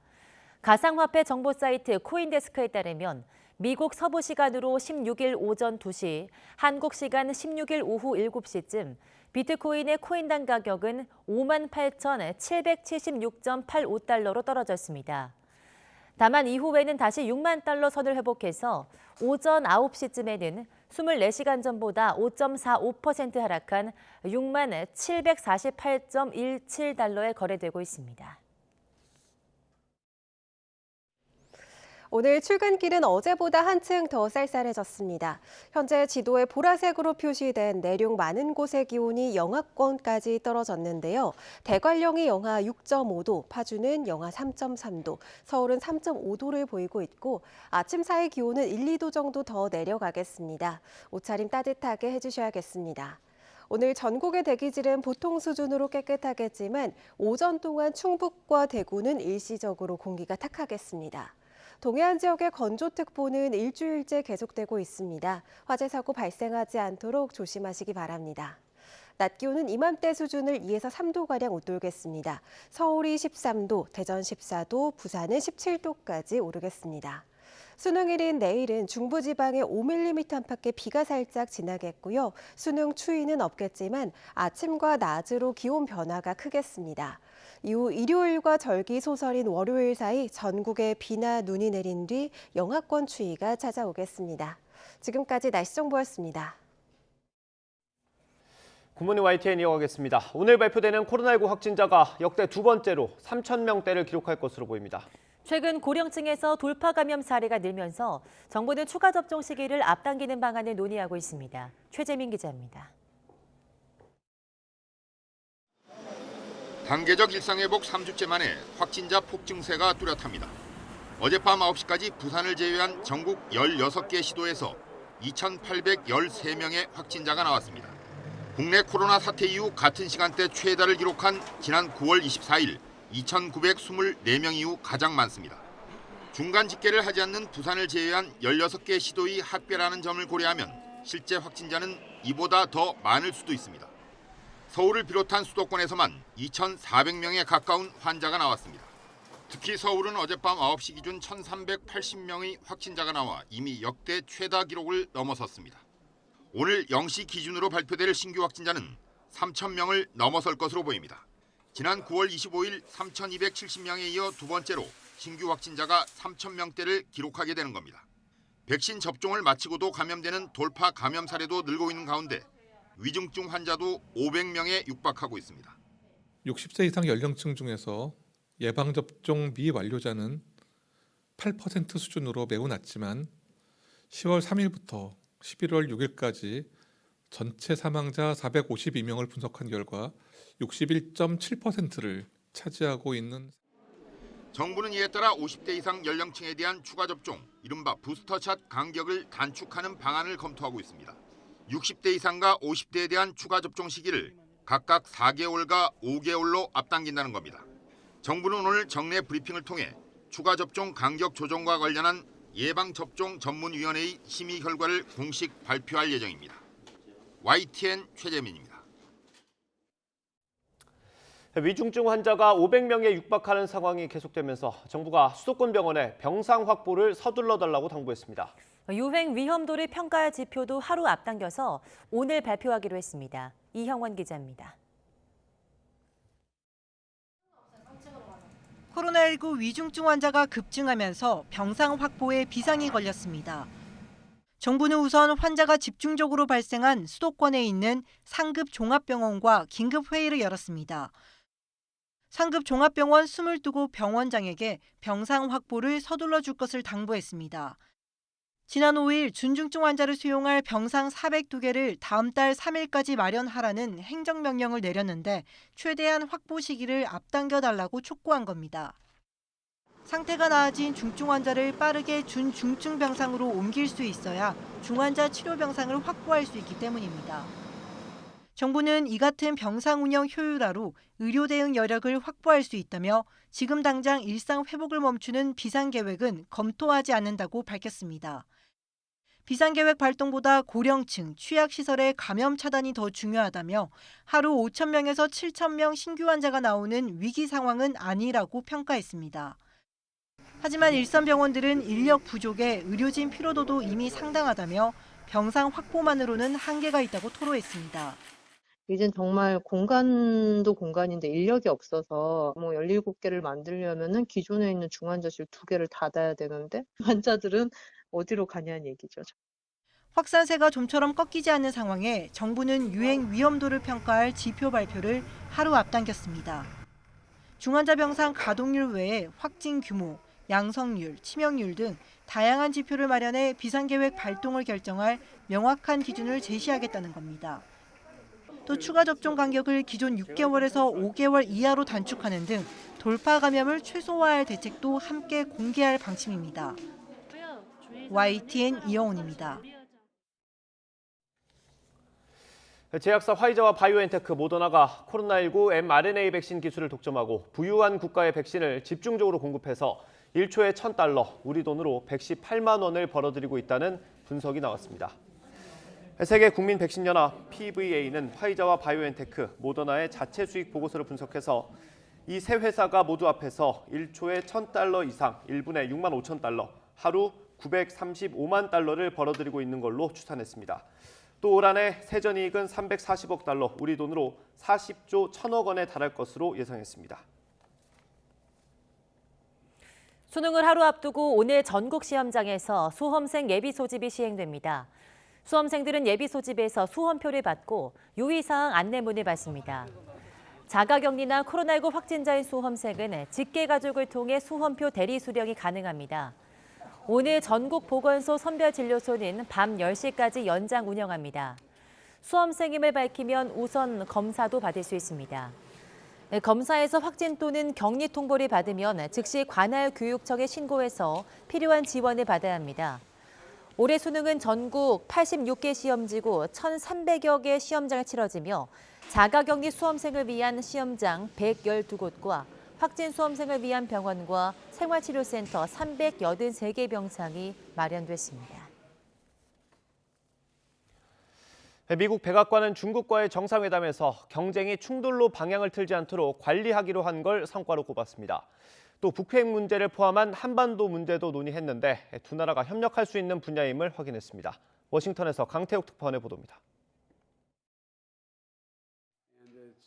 이번 미중 정상회담에서 미국의 목표는 미중 간 경쟁이 충돌로 바뀌지 않도록 하는 것이었습니다. To ensure that the competition between our countries does not veer into conflict, whether intended or unintended.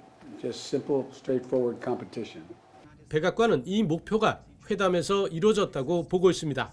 서로가 인정하는 상식적인 가드레일을 보장하도록 다양한 방안으로 관여를 강화하기로 했기 때문입니다.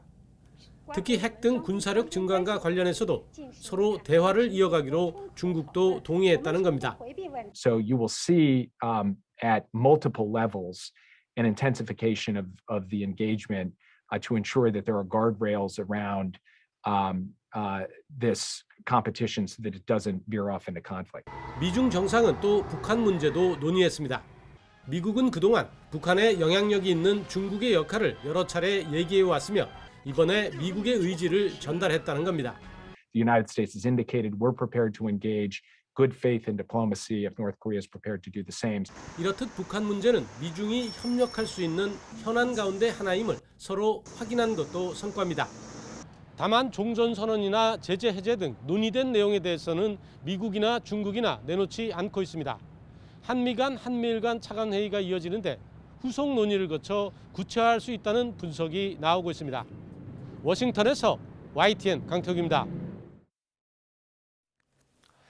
주가 조작을 주도한 혐의로 도이치모터스 권오수 회장이 구속됐습니다. 이제 수사의 초점은 국민의힘 윤석열 후보 배우자인 김건희 씨를 향해 옮겨갈 걸로 보입니다. 박희재 기자의 보도입니다.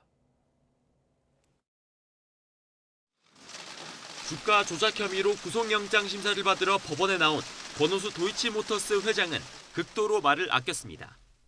주가 조작 지시한 적 없다는 입장 맞으세요? 혹시 김건희 씨하고는 좀 알고 지내시는 사이입니까?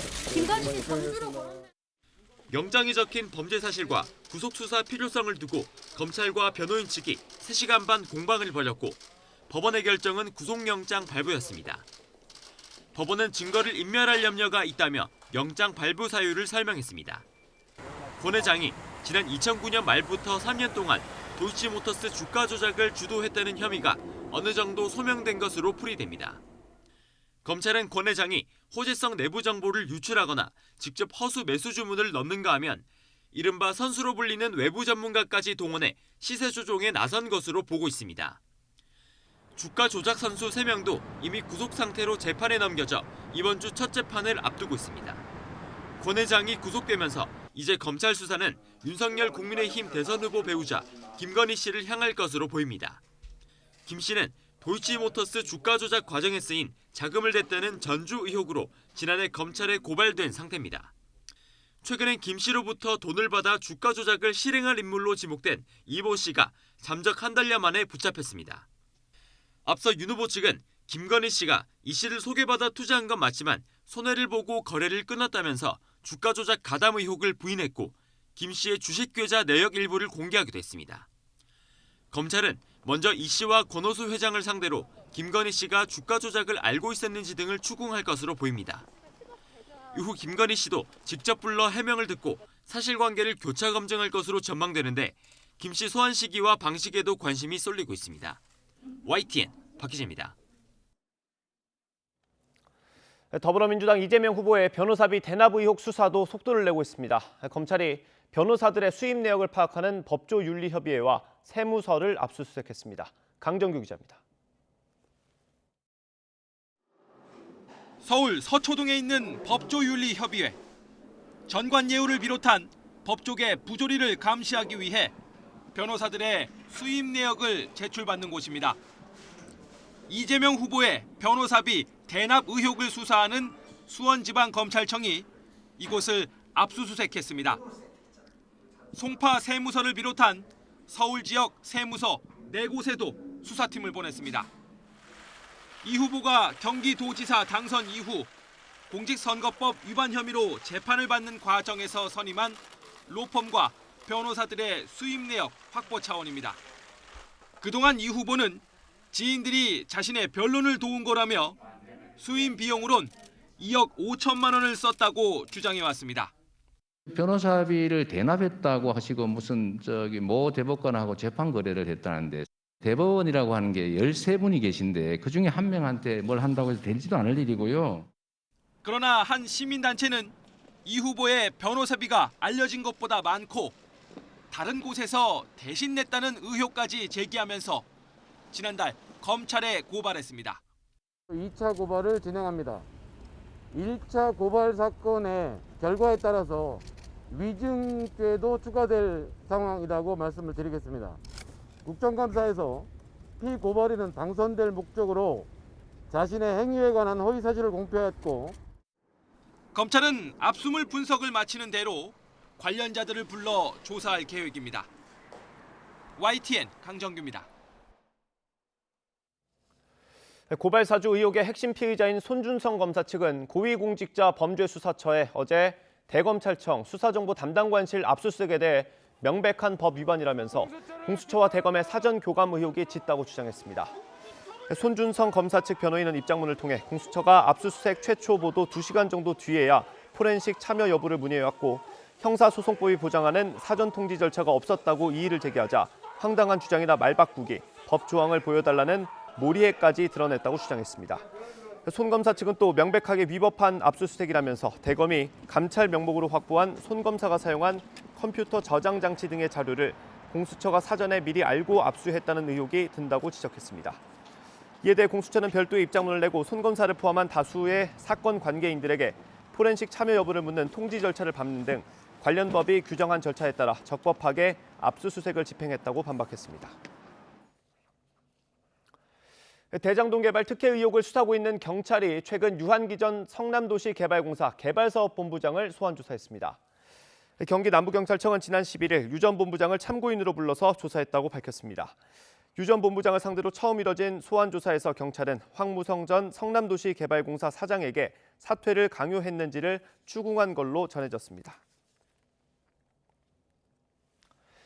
전남 담양에 있는 한솔 페이퍼텍 공장을 전수조사하자는 목소리가 높아지고 있습니다.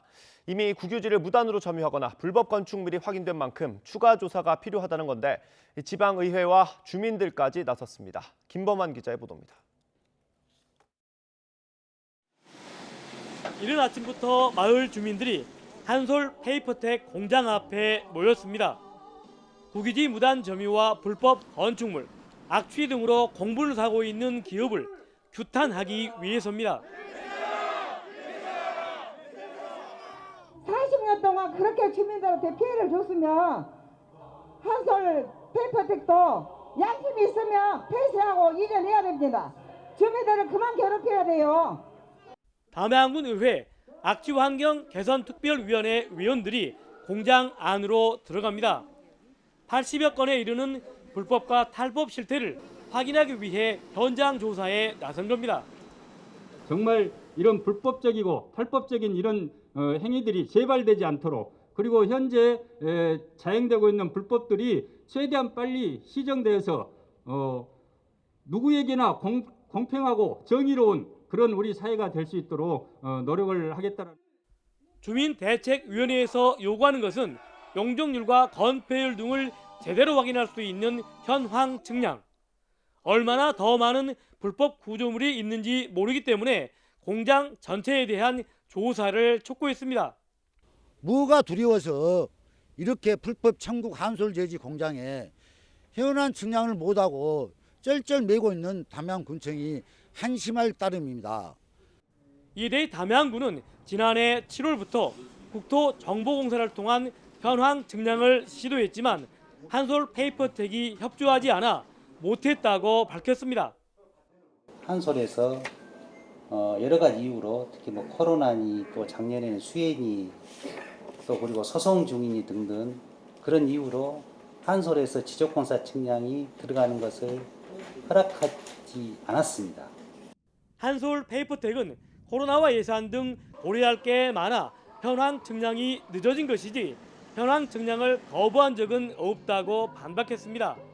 그러면서 담양군에서 관련 공문이 왔기 때문에 이달 말까지는 현황 측량 시행 입장을 내놓겠다고 말했습니다. YTN 김범환입니다. 네, KT가 2연승을 거둔 한국 시리즈 3차전인 쿠바 투수들이 맞붙습니다.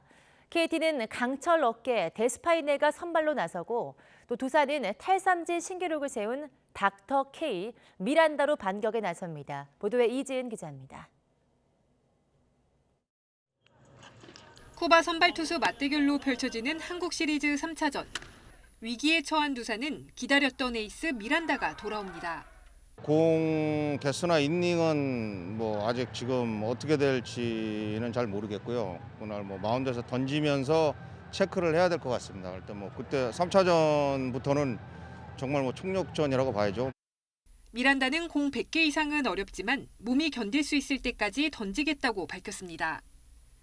2연승으로 마음이 한결 가벼운 KT는 특급 우완 데스파이네가 출격합니다.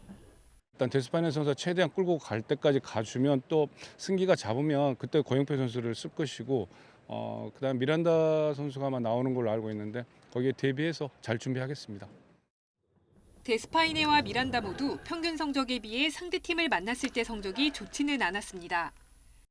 데스파이네는 두산 상대의 평균 자책점 5.40, 미란다는 KT 상대의 평균 자책점 4.26을 기록하고 있습니다. 한국 시리즈 2연승을 한 팀의 우승 확률은 89.5%. 2연패를 한 팀이 역전 우승한 경우는 2번 있었는데 상대는 모두 두산이었습니다. 벼랑 끝에서 뒤집기를 노리는 두산과 우승에 한 발짝 다가가려는 KT. 3차전 승부의 향방에 관심이 집중되고 있습니다. YTN 이지은입니다.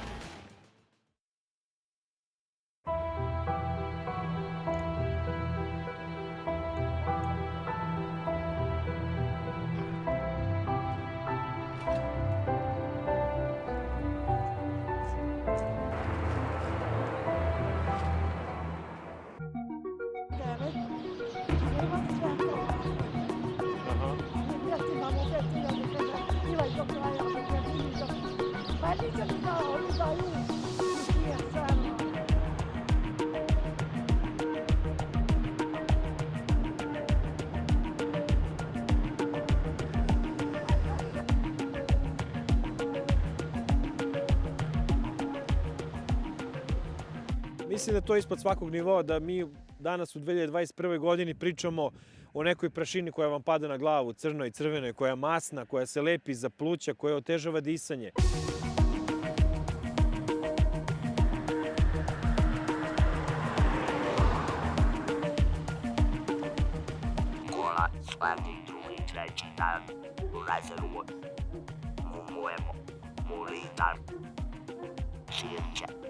Ne možemo sirće beremo kola, već napolje ne smemo da iznesemo sve tu unutra u sobama. Pa se to ne sadimo, ne smemo od prašine od ovog zagađenja.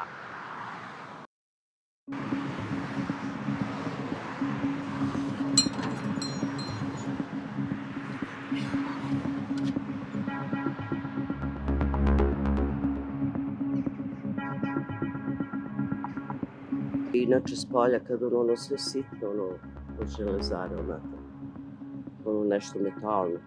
Neki put se vidi u vazduhu leti, kao namestili te filtere u stvari, koliko je to ne znam.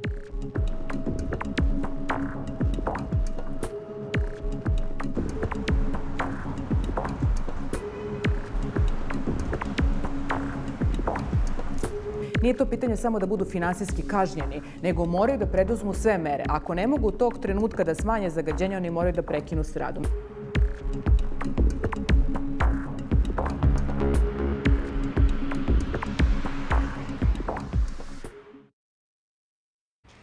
수능 예비 소집일인 오늘 예년보다 온화한 날씨가 이어지면서 날씨로 인한 불편함은 없겠습니다.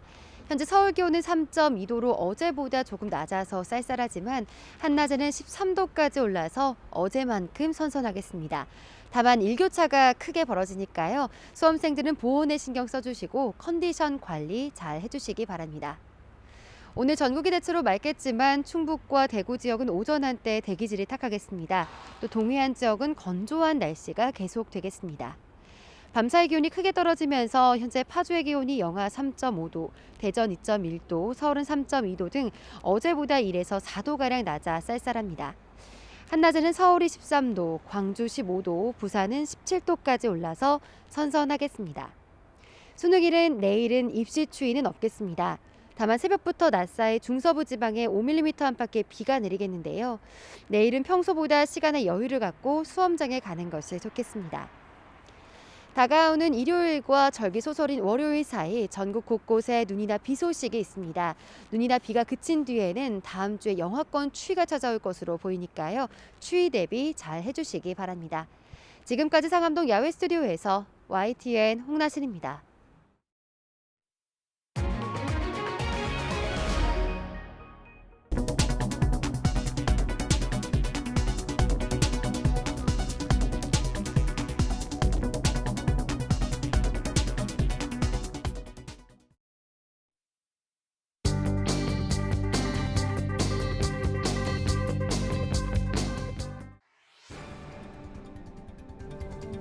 하나의 중국을 지지하지만 대만은 현상 유지해야 한다. 불장난하는 사람은 스스로 불에 타 죽게 된다. 미중 첫 정상회담은 웃으며 시작했지만 거친 말이 오갔고 현안에 대한 합의는 없었지만 정면 충돌은 피해 미중 갈등이 고비를 넘겼다는 평가가 나왔습니다. 초과 세수 오전에는 10조, 오후에는 19조. 기재부의 오락가락 세수에 당정 갈등이 커지고 있습니다. 여당은 정부를 국정조사하겠다고 압박했습니다. 초과 세수를 전 국민 지원금으로 주는 것을 포함해 이재명 후보의 공약마다 기재부가 예산을 들어 반대하자 공격에 나섰다는 분석입니다. 한국일보는 세수 오차가 역대 최대치로 벌어지면서 소상공인 보상이나 국채 상환을 늘릴 기회를 놓쳤다고 지적했습니다. 국민의힘 윤석열 후보 선대위 출범을 앞두고 선대위와 별도로 후보 직속 국민통합위와 미래비전위가 설치되고 위원장에는 김한길 전 새정치민주연합 대표가 거론되고 있다는 소식입니다. 추가 접종까지 마쳤는데 돌파 감염된 사례가 국내에서 처음으로 나왔습니다. 화이자를 접종한 30대 남성 2명인데 방역당국은 극소수 사례로 불안해할 필요는 없다고 밝혔습니다. 요소수 대란이 애초 차량용 언급은 없이 비료 문제로 보고되는 바람에 초기 대응에 실패한 것으로 확인됐습니다. 돌반지 한 돈에 33만 원, 인플레 우려가 커지면서 금값이 다시 크게 오르고 있습니다. 여당에서 양도세 완화 방안을 논의하기 시작했는데 한겨레는 똘똘한 한 채를 더 밀어올릴 우려가 있다고 전했습니다. 명성황후 시해에 가담한 일본 외교관 추정 편지가 발견됐습니다. 명성황후는 민간인이 시해했다는 일본 학계의 주장을 뒤집는 것으로 국가 범죄의 증거가 될 수 있어 주목됩니다. 조간 브리핑 김연아입니다. 이상으로 굿모닝 YTN 마치겠습니다. 잠시 후 YTN 24가 이어집니다. 시청해주신 여러분 고맙습니다.